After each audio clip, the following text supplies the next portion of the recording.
Eu sou um apóstolo, um mensageiro de Deus, e não é a um mero homem que eu tenho que prestar contas.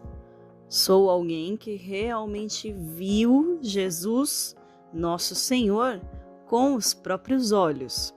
E as vidas transformadas de vocês são resultado do meu árduo trabalho para Deus.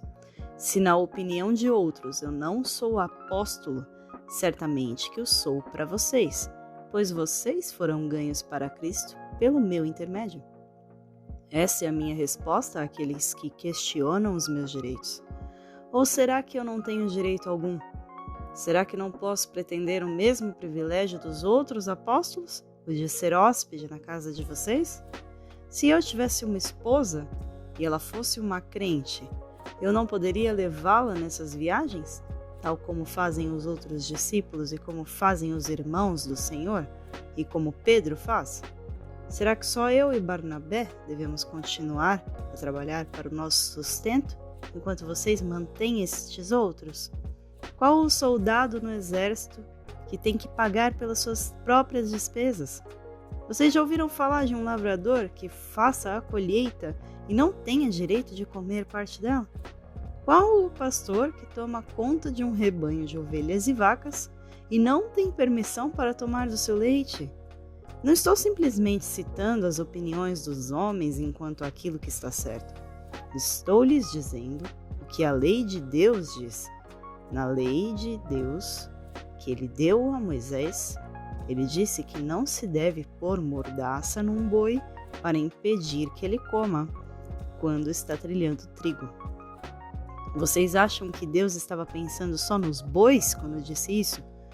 Será que ele não estava pensando em nós também? Naturalmente que sim.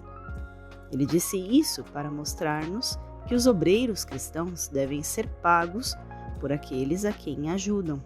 Aqueles que aram e debulham devem esperar receber uma parte da colheita. Nós temos plantado boa semente espiritual em suas almas. Será demais pedir em retribuição o simples alimento e o vestuário? Vocês dão isso aos outros que pregam a vocês e é justo. Mas não deveríamos nós ter ainda direito a eles? No entanto, nunca usamos tal direito, mas atendemos às nossas próprias necessidades sem a ajuda de vocês. Nunca exigimos pagamento de qualquer espécie, temendo que se o fizéssemos vocês pudessem ficar menos interessados na nossa mensagem da parte de Cristo para vocês. Vocês não sabem que Deus disse aos que trabalhavam no seu templo que dos alimentos levados ali como ofertas a Ele, tirassem uma parte para suas próprias necessidades? E os que trabalham no altar divino recebem uma parte do alimento que é levado ali por aqueles que o oferecem ao Senhor. Do mesmo modo, o Senhor deu ordens para que aqueles que pregam o Evangelho sejam sustentados por aqueles que o aceitam. Contudo, eu nunca lhes pedi nem mesmo um centavo. E não lhes escrevo isso para insinuar que gostaria de começar a ser pago agora. De fato, eu preferiria morrer de fome a perder a satisfação que encontro em pregar a vocês sem cobrar nada. Porque justamente pregar o Evangelho não é nenhum mérito especial para mim, e eu não poderia deixar de pregá-lo mesmo que o quisesse. Eu seria completamente infeliz. Ai de mim se eu não fizer! E se eu estiver oferecendo voluntariamente meus serviços, de minha própria e espontânea vontade, então o Senhor me daria uma recompensa especial. Essa, porém, não é a situação, pois Deus me escolheu e me impôs esse dever sagrado, e assim eu não tenho escolha. Nesse caso, qual o meu pagamento? É a alegria especial que eu obtenho ao pregar as boas novas, sem despesas para ninguém e nunca exigindo os meus direitos. E isso tem uma real vantagem. Eu não sou obrigado a obedecer a quem quer que seja só porque me paga salário. Entretanto, alegre e livremente, me tornei servo de todos a fim de poder ganhá-los para Cristo.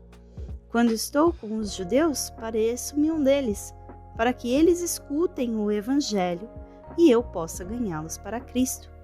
Quando estou entre os gentios que seguem as cerimônias e costumes judaicos, eu não discuto com eles, embora não concorde, porque desejo ajudá-los.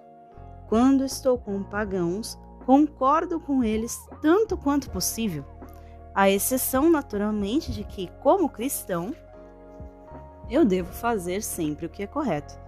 E assim, concordando com eles, posso ganhar a sua confiança e ajudá-los também. Quando estou com aqueles cuja consciência facilmente os inquieta, não ajo como se eu soubesse tudo e não digo que eles são tolos. O resultado é que assim eles estão dispostos a me deixar ajudá-los. Sim, qualquer que seja o tipo de pessoa, eu procuro achar um terreno comum com ela para que me permita falar-lhe de Cristo e permita a Cristo salvá-la. Faço isso para levar o Evangelho a eles e também pela bênção que eu próprio recebo quando os vejo ir a Cristo. Numa corrida, todos correm, porém só uma pessoa consegue o primeiro prêmio. Portanto, disputem a sua corrida para ganhar. Para vencer a competição, vocês precisam renunciar a muitas coisas que os impediram de fazer o melhor que podem. Um atleta faz todo esse sacrifício só para ganhar uma faixa azul ou uma taça de prata? Porém, nós o fazemos por uma recompensa celestial que nunca perecerá. Portanto, eu corri direto para o alvo com esse propósito em cada passo. Eu luto para ganhar. Não estou apenas esmurrando uma sombra ou correndo de brincadeira. Eu castigo o meu corpo como um atleta faz, tratando-o com dureza, treinando-o para fazer o que deve e não aquilo que ele deseja. De outro modo, eu temo que, depois de ter inscrito os outros para a corrida, eu mesmo seja considerado incapaz e me mandem ficar de lado